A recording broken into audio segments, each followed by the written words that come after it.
दिल्ली में लाखों लोगों की जिंदगी पर असर डालने वाला एक बहुत बड़ा नीतिगत बदलाव आया है। आज हम सरकार की यथास्थिति यानी as is where is policy को परत दर परत समझेंगे।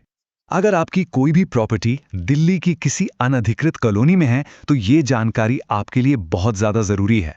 ये सीधे सीधे आपके अधिकारों, आपकी प्रॉपर्टी की वैल्यू और आपके भविष्य से जुड़ी हैं।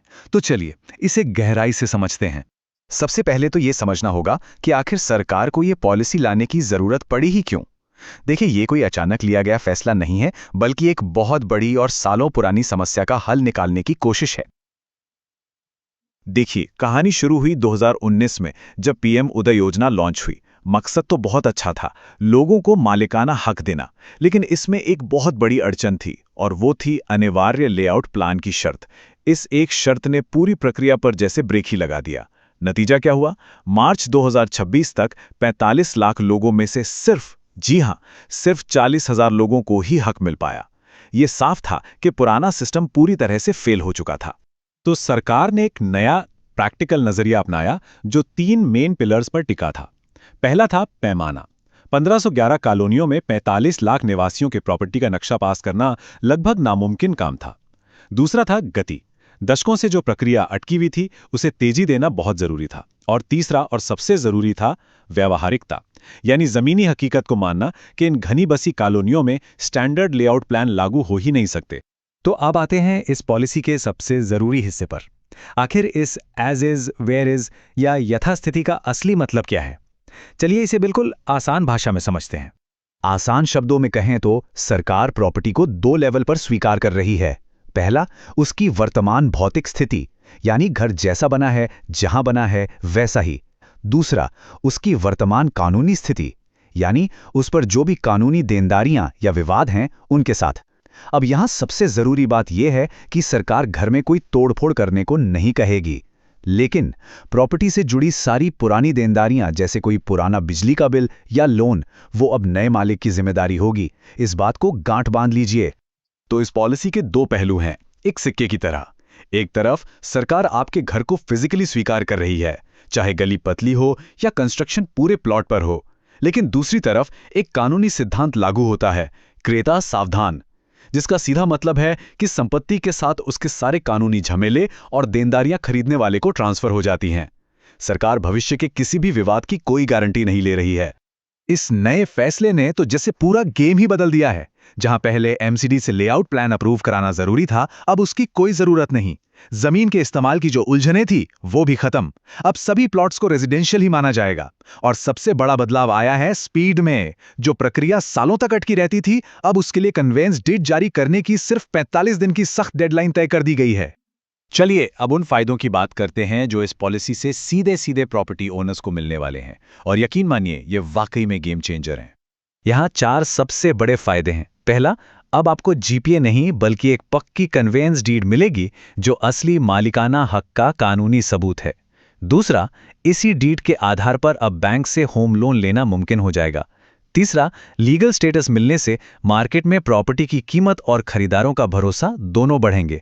और चौथा, ये सिर्फ कागजी कार्रवाई नहीं है, जमीन पर भी सुधार होगा। सरकार ने इन कॉलोनियों में सुविधाओं के लिए 800 करोड़ रुपए का बजट भी अलग से रखा है। इस पॉलिसी में छोटे दुकानदारों का भी खास ध्यान रखा गया है। नियम बिल्कुल साफ हैं। अगर दुकान 10 वर्ग मीटर तक की है तो उसे अब रेगुलराइज किया जा सकता है, भले ही सड़क 6 मीटर से कम चौड़ी क्यों ना हो। अगर दुकान 10 से 20 वर्ग मीटर की है तो उसके लिए 6 मीटर चौड़ी सड़क होना जरूरी है। हाँ, एक बात ध्यान रखनी होगी कि 20 वर्ग मीटर से बड़ी दुकानें इस पॉलिसी के दायरे में नहीं आती हैं। फायदों की बात तो हो गई, लेकिन हर सिक्के का दूसरा पहलू भी होता है। कुछ छिपे हुए रिस्क और लिमिटेशंस भी हैं, जिन्हें समझना बेहद जरूरी है। तो चलिए अब एक रियलिस्टिक नजर डालते हैं, ताकि कोई भी फैसला पूरी जानकारी के साथ लिया जा सके। एक बात समझनी बहुत जरूरी है कि रेगुलराइजेशन से कुछ जमीनी दिक्कतें जादू की तरह खत्म नहीं हो जाएंगी। पानी भरने, पार्किंग की कमी जैसी इंफ्रास्ट्रक्चर की समस्याएं बनी रह सकती हैं। बिल्डिंग कोड का पालन ना होने की वजह से फायर सेफ्टी और स्ट्रक्चरल रिस्क भी रहेंगे। और एक बड़ा खतरा है टाइटल के विवाद का, जहां एक ही खसरा नंबर पर कई प्रॉपर्टीज रजिस्टर्ड होने से भविष्य में कानूनी लड़ाई हो सकती है। अगर कोई इन्वेस्टर के तौर पे इसे देख रहा है तो हाँ, यहाँ हाई रिटर्न का लालच जरूर है, खासकर पॉश इलाकों के पास, लेकिन इसके साथ रिस्क भी उतना ही ज्यादा है। एज इज वेयर इज का साफ मतलब है कि सरकार खरीदार को कोई प्रोटेक्शन नहीं देगी। असली बेचने वाला कौन है, ये पहचानना भी कई बार मुश्किल हो सकता है। तो याद रखिए, ये पॉलिसी सिर्फ कागजों को लीगल बना रही है, कॉलोनी के डिजाइन या सेफ्टी को रातों रात नहीं बदल रही। तो इन सभी बातों को ध्यान में रखते हुए आपका एक्शन प्लान क्या होना चाहिए? चलिए, अब हम उन ठोस कदमों की बात करते हैं जो आपको इस पूरी प्रक्रिया में गाइड करेंगे। और अगर आप ऐसी कोई प्रॉपर्टी खरीद रहे हैं तो ये चेकलिस्ट आपके लिए एक सुरक्षा कवच की तरह काम करेगी। सबसे पहले डॉक्यूमेंट्स की पूरी चेन चेक करें, जीपीए, एग्रीमेंट टू सेल, वसीयत, सब कुछ। दूसरा, सिर्फ कागजों पर भरोसा ना करें, खुद जाकर फिजिकल पोजेशन वेरीफाई करें। तीसरा, कंफर्म करें कि प्रॉपर्टी पीएम उदय पोर्टल पर रजिस्टर्ड है या नहीं। और सबसे जरूरी, प्रॉपर्टी टैक्स, पानी और बिजली के सारे पुराने बकाये की जांच करें। ये एक बहुत बड़ी चेतावनी है, क्योंकि खरीदने के बाद ये सारी जिम्मेदारी आपकी होगी। चलिए अब कुछ ऐसे सवालों के जवाब जानते हैं जो अक्सर पूछे जाते हैं। पहला सवाल, क्या अब नक्शा पास कराने की जरूरत है? जवाब है नहीं, सरकार ने लेआउट प्लान की शर्त को हटा दिया है। दूसरा सवाल, अगर घर 4 मंजिल से ज्यादा ऊंचा है तो क्या होगा? आपको मालिकाना हक सिर्फ 4 मंजिलों तक का ही मिलेगा। और तीसरा सवाल, क्या अनरजिस्टर्ड जीपीए पर हक मिल सकता है? जवाब है हाँ, इस स्कीम के तहत अनरजिस्टर्ड या नोटरी वाले डॉक्यूमेंट्स को भी वैलिड माना जा रहा है। तो इस पूरी बातचीत का सार क्या है? देखिए, ये यथास्थिति पॉलिसी दिल्ली के 45 लाख लोगों के लिए सम्मान और संपत्ति के अधिकारों की एक ऐतिहासिक जीत है। ये लाल फीताशाही को खत्म करके फौरन कानूनी मान्यता देती है, लेकिन ये जांच का पूरा बोझ खरीदार के कंधों पर डालती है। आपकी जिम्मेदारी बनती है कि संपत्ति के पिछले विवादों, बकाया बिलों और ढांचे की कमियों की गहराई से जांच करें।